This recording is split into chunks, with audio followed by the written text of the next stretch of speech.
Oke, baik, shalom. Saya ingin membagikan kepada kita semua, khusus kita sebagai orang-orang Timur yang ada di perantauan, khususnya yang ada di Bali.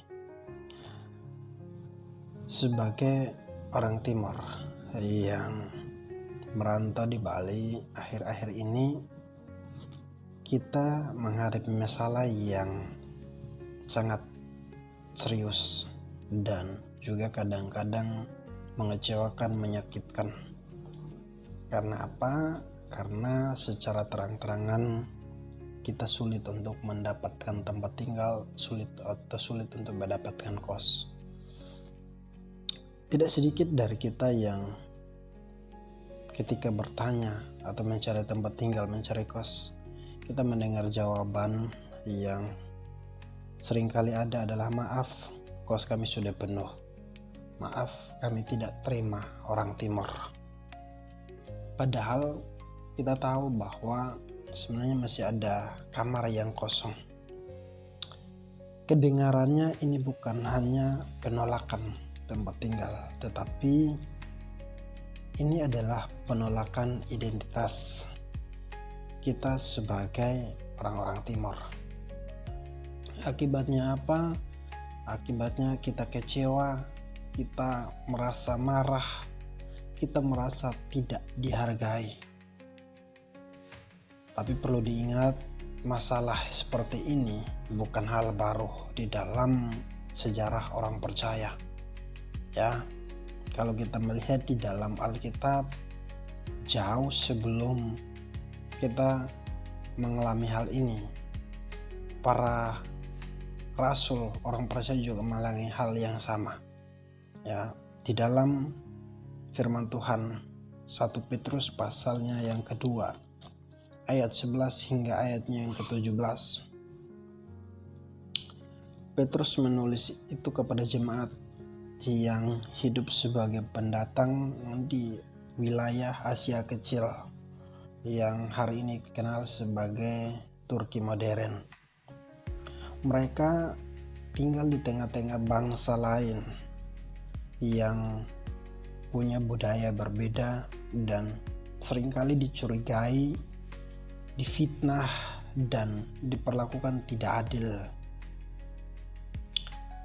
Padahal mereka ini bukan penjahat, bukan pembuat masalah, tetapi tetap saja ditolak dan tidak diterima hanya karena identitas mereka.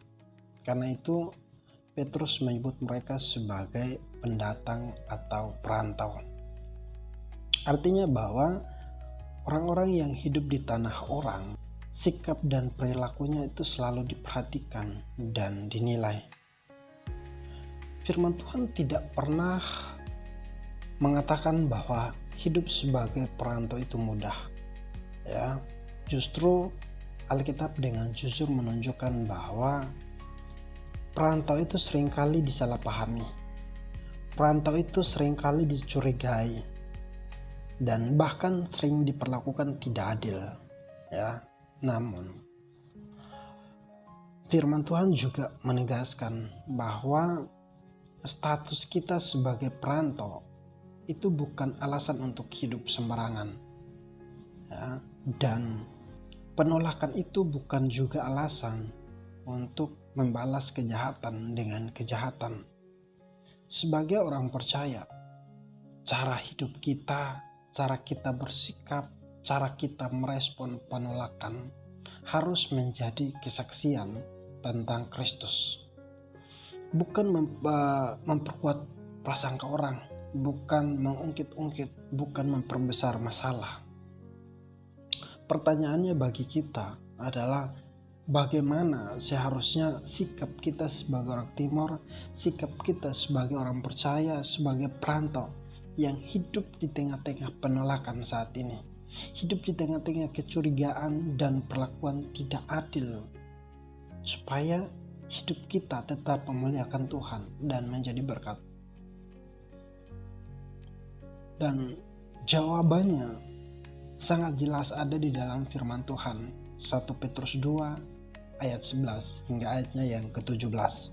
Yang pertama, Perlu diingat bahwa kita sebagai perantau, kita sebagai orang Kristen, sebagai perantau itu dipanggil ya, mengandalkan diri bukan menuruti keinginan daging, seperti yang dikatakan di dalam ayat 11. Rasul Petrus membuka nasihatnya dengan panggilan yang sangat-sangat pribadi. Dia mengatakan, saudara-saudaraku yang terkasih. Ini menunjukkan kepada kita bahwa nasihat ini bukan untuk menghakimi, tetapi nasihat ini lahir dari kasih dan kepedulian. Petrus menyebut jemaat sebagai pendatang dan perantau. Artinya mereka bukan pemilik tanah itu. Mereka itu hidup di tengah budaya yang berbeda. Mereka selalu diperhatikan. Karena itu Petrus berkata, jauhkanlah dirimu dari keinginan-keinginan daging yang berjuang melawan jiwa. Keinginan daging di sini mencakup hidup tanpa kontrol. Emosi selalu meledak-ledak, mabuk, pesta pora berlebihan, perilaku yang merugikan diri dan merugikan orang lain. Di sini firman Tuhan mau mengajarkan kepada kita bahwa masalah besar di luar itu sering berawal dari hati kita yang tidak dijaga dari dalam. Perlu diingat kita sebagai perantau, orang percaya, kita tidak boleh hidup sembarangan. Karena apa? Karena satu kesalahan kecil itu bisa berdampak sangat besar. Poin yang kedua, ya, di dalam ayat 12 sampai ayat 15. Perantau Kristen, perantau orang percaya itu dipanggil hidup baik di tengah kecurigaan. Kita harus hidup baik, kita sebagai perantau kita harus hidup baik sekalipun kita dicurigai.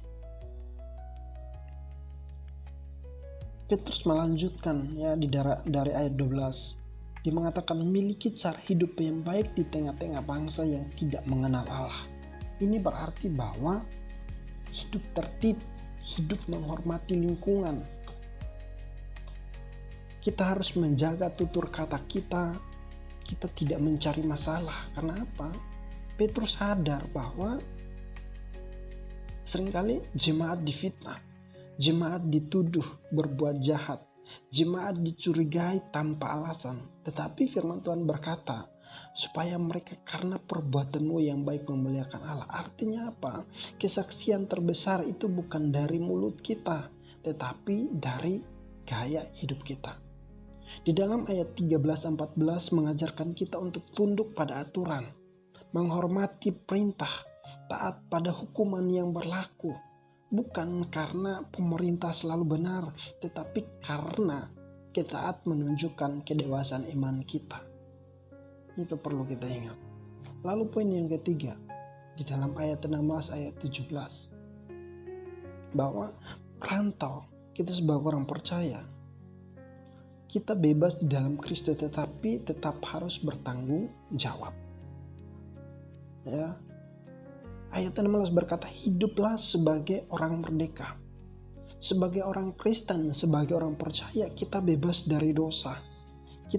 Kita bebas dari dosa, bebas dari rasa takut, bebas dalam Kristus. Kita hidup di dalam Kristus, kita merdeka, kita bebas.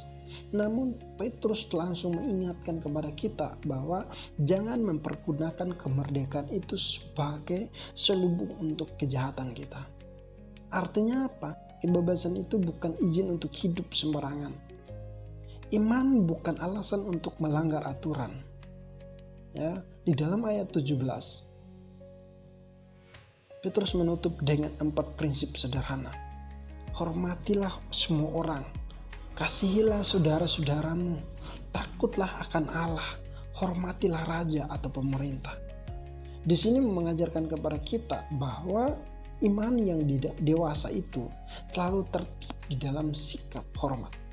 Sebagai orang percaya yang merantau, yang ada di Bali, kita adalah tamu. Ingat, kita ini adalah tamu.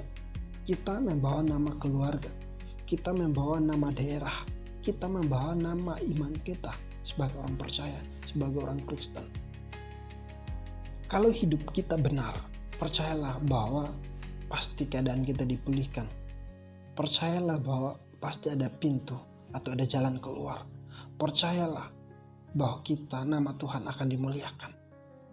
Jadi firman Tuhan ini mengingatkan kita mungkin ditolak manusia, tetapi jangan sampai kita ditolak oleh Tuhan.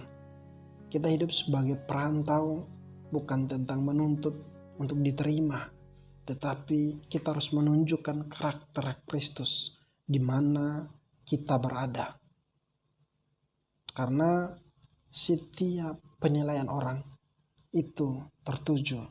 Penilaian orang itu bukan dari seberapa kita berpendidikan, bukan, tetapi dari karakter yang kita tunjukkan kepada mereka.